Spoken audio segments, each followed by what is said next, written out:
Сәлем достар, сіздермен Айсұлу менің каналыма қош келіпсіздер. Бүгін осындай валик жастық тігетін боламыз. Құрақпен көмкеріліп, моншақтармен әсемделген валик жастық тігеміз. Каналдан алыстамас үшін сіздерге жазылып қойыңыздар деймін, себебі түрлі видеолар шығып отырады. Және де достар, еңбегімнің бағасы ретінде сіздерден лайк пен жай ғана пікір күтемін. Сіздер үшін түкте қиын емес, мен үшін өте маңызды. Үлкен рахмет. Ендеше кірісейік.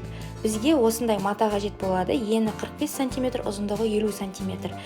Бұл жерде мен құрақ аппликация екі жағына қосқан болатынмын. Ол туралы осы жерде сілтеме қалдырып кетемін.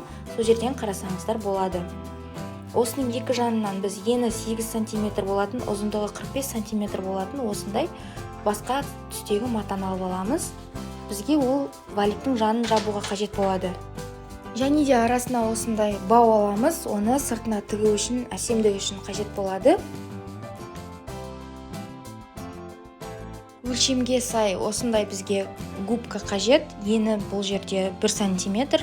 Сіздер одан қалыңдауын алсаңыздар да болады. Және менде жалғанған, бұл жері көріп тұрсыздар, үйдегі бар.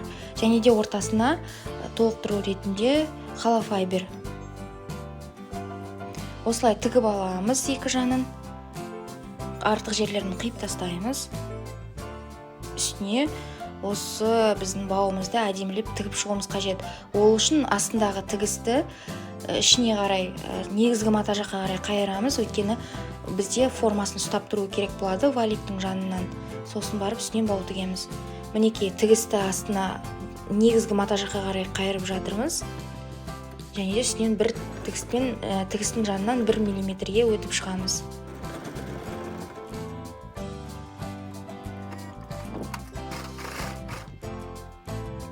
Мінекей осылай болып тұру керек, айналған кезде валигіміз. Енді қолмен мен осы бауымызды тігіп тастап жатырмын сол тігістің үстінен.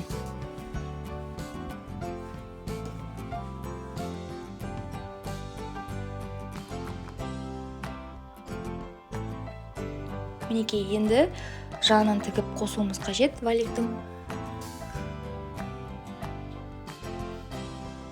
Ары қарай губканы ішіне салып өлшеп көреміз. Артық жерлері болса қиып тастаймыз. Сыртынан көреміз, ішінен көреміз. Жалпы бізге дәлме-дәл нақ келу үшін барлығын қарап аламыз жан-жақты. Мінекей менде осыншалықты артық болды.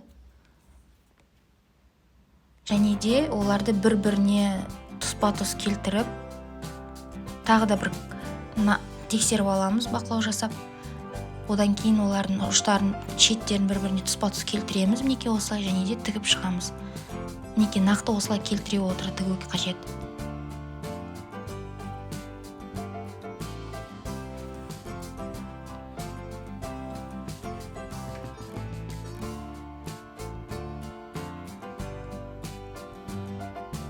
Мінекей дайын болды. Енді осыны валигіміздің ішіне кигізіп орналастырамыз.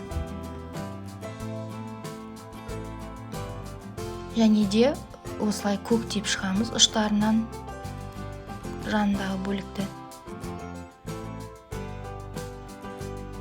Жіпті ұзынырақ алу керек, өйткені біз ол жібімізді мына жағынан өткіземіз. Екінші жағынан. Енді валиктің ішін толтырамыз холофайбермен. Мінекей көріп тұрсыздар осы жағынан. Енді ұзын жібімізді алып,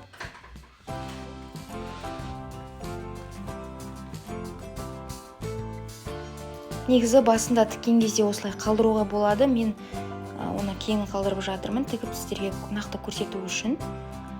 Тағы да бір іліп алып, әр жерден әдемілеп. Мінекей осылай кіргізіп, әр жағынан біз осы инені шығарып алуымыз қажет. Бұл жерде ішіндегі холофайберге толтырмай тұрып та алып алуларыңызға болады. Сіздерге қалай ыңғайлы, солай жасасаңыздар болады. Немесе мен секілді алып алып,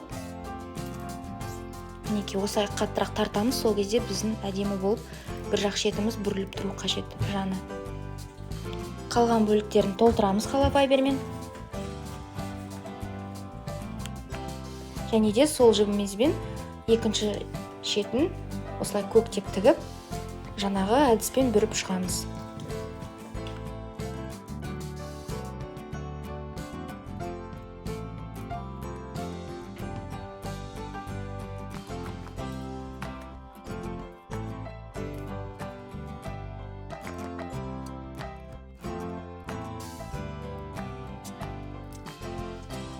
болғаннан кейін қаттырақ тартамыз. Бір жақ шетін ішіне қарай кіргізіп, екінші жақ шетін де ішіне қарай кіргізетіндей етіп мінекей осылай тартып аламыз. Содан кейін соңғы тігістермен тігіп бекітіп шығамыз. Валигімізді дұрыстаймыз, ішін әдемілеп дөңгелетіп формасын. Енді осындай хрусталь, яғни моншақ, подсваровский моншақтармен әсемденіп, желімдеп алып, одан кейін тігіп шықтым.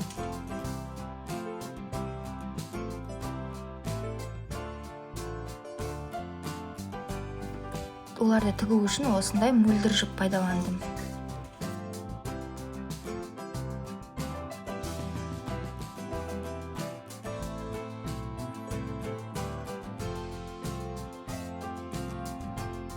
Мінекей валигіміз, жастығымыз дайын.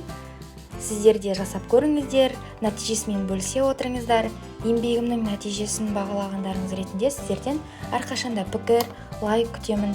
Және де каналымда басқа да осы құрақ көрпелердің тігін бойынша жалпы үй жағдайларына байланысты видеолар көргілеріңіз келсе, жазылып қойыңыздар.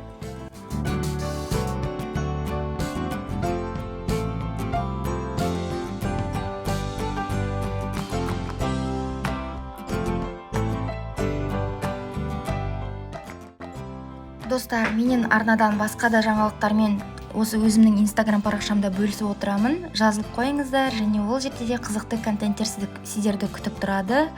Сау саламатта болыңыздар, сіздерге сәттілік тілеймін. Сіздермен болған Айсұлу. Сарылық мұң жүрегіме жиналған, жауан болып көктен төгілсеңші.